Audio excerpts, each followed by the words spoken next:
Hello everyone, how are you doing? This is MD Tech here with another quick tutorial. In today's tutorial, I'm going to show you guys how to get rid of the Xbox game bar from your Windows 10 computer. So this should be a pretty straightforward tutorial, guys, and without further ado, let's go ahead and jump right into it. So we're going to start off by opening up the Start menu, type in PowerShell.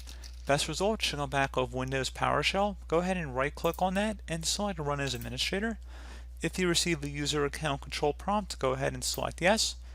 And now I'm going to have a command in the description of my video. I want you guys to copy it and then go up to the top bar of the Windows PowerShell window here, right click on it, select Edit, and then select Paste to paste it in. Hit Enter to run this command.